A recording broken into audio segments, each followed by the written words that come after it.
조엘 소넨버그는 생후 20개월 때 40톤 트럭과의 추돌사고로 전신에 중화상을 입었습니다. 몸의 85%에 달하는 3도 중화상을 입게 된 것입니다. 한 청년에 의해 기적적으로 구출된 조엘은 숫덩이와 같은 모습으로 발견되었고, 의사는 조엘이 살아날 가능성은 굉장히 희박하다고 전했습니다.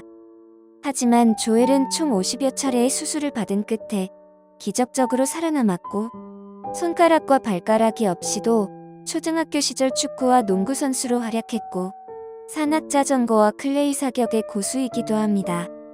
하지만 그가 견뎌왔을 고통과 고난은 보통 사람은 결코 상상할 수 없는 그 이상의 것이었을 것입니다. 화상의 우유증으로 조엘의 손, 발가락, 귀, 입술, 코 등이 떨어져 나갔고, 수술 과정과 회복 과정에서 그가 느낀 고통의 크기는 정말 말로 다 표현할 수 없는 것들이었다고 합니다. 육체적인 고통뿐이 아니었습니다. 그는 깨어있는 동안에 내내 좌절과 분노로 비명을 질러댔습니다. 끔찍한 교통사고 당시는 아무런 기억이 없지만 두려움과 외로움에 떨며 병원에서 생활했던 기억은 지금까지도 조엘을 괴롭히고 있습니다. 그는 매일 울었고 비명을 질렀으며 의사와 간호사들에게 아프지 않게 해달라고 울며 간청을 하였습니다. 그러한 치료 과정이 끝나더라도 정상인의 모습으로 그의 삶이 새롭게 시작되는 것은 아니었기에 그는 아무런 기대 없이 그저 아픈 것이 끝나기만을 기다리며 하루하루를 보냈습니다. 그렇게 지옥과도 같았던 치료 과정을 마쳤지만 퇴원 후 어디를 가도 그를 환영하는 사람은 없었습니다. 그는 사람들 눈에 인간으로 보이지 않았고, 그를 보는 모든 사람들은 당황하거나 깜짝 놀라거나 급하게 시선을 피하거나 고개를 숙였습니다. 그뿐만이 아닙니다. 그는 사람들로부터 온갖 절망의 언어들을 들어야 했습니다. 저것 좀 봐.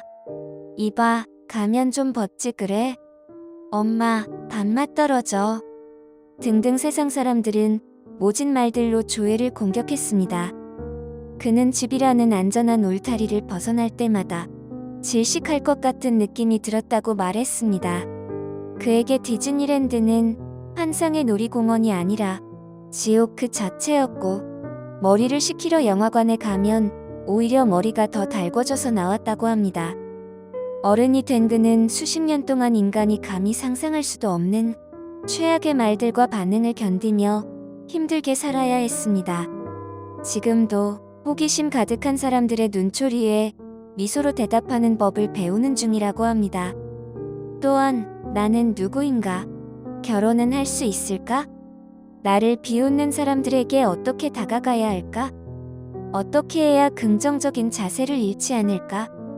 등등 어려운 질문들과 매일 싸우는 중이라고 합니다.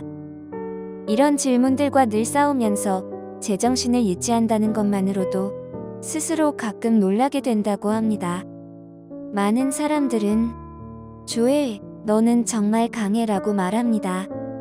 하지만 조엘은 자신이 혼자였다면, 혼자의 난관을 극복해야 했다면 어림도 없었을 것이라고 말합니다. 그래서 사람들이 조엘, 너에게 좋은 가족들이 있어서 다행이야. 너의 가족들은 정말 대단해라고 말합니다. 그러나 조엘은 또 그들에게 이렇게 대답합니다. 우리 가족들이 나보다 몇 배나 더 힘들었을 텐데 기도의 능력이 아니었다면 우리 가족이야말로 가장 무력한 사람들이 되었을 것이라고 말입니다. 조엘은 늘 이야기합니다. 주님이 없었다면 가족들과 자신은 절망의 구렁텅이에서 평생을 뒹굴며 살았을 것이라고. 또한 주님이 없었다면 자신은 삶의 이유를 잃고 이미 목숨이 끊어져 이 세상에서 사라져 버렸을 것이라고. 차라리 죽는 게 나았을지도 모르겠다고 말하는 사람들의 말처럼 그저 이 세상에 아무 이유 없이 왔다가 사라져 버렸을 것이라고. 조엘은 주님이 함께 하신다면 인간이 극복하지 못할 시련은 없다는 것을 입증하고 있습니다. 조엘은 자신의 장애를 하나님께서 주신 특별한 선물로 여기고 있습니다. 그리고 자신의 사명을 잘 알고 있으며 자신이 세상에 전해야 하는 메시지를 갖고 있다는 것을 잘 알고 있습니다. 조엘은 누구든지 자신의 본분을 명확하게 깨달으면 어떠한 상황에서도 만족할 수 있다는 것을 알고 있습니다. 다음은 조엘이 세상 사람들에게 전하고 있는 메시지 중 일부입니다. 성경에 보면 내게 이르시기를 내 은혜가 내게 족하도다. 이는 내 능력이 약한 데서 온전하여짐이라 라는 말씀이 나옵니다. 이 말씀은 하나님은 약한 것을 강한 것으로 바꾸실 수 있다는 것을 의미합니다. 이것은 하나님이 우리에게 행하신 수많은 기적들 중 하나임이 분명합니다. 다른 말로는 절대 설명할 수 없는 것입니다. 모든 인간은 인생의 어느 시점에서 실패를 맛보고 심각한 손실을 겪습니다. 나는 더 이상 잃을 것도 없을 정도로 많은 것을 잃었습니다. 그러나 잃는 것이 얻는 것보다 인간에게 더 많은 것을 가르친다는 것을 깨달았습니다.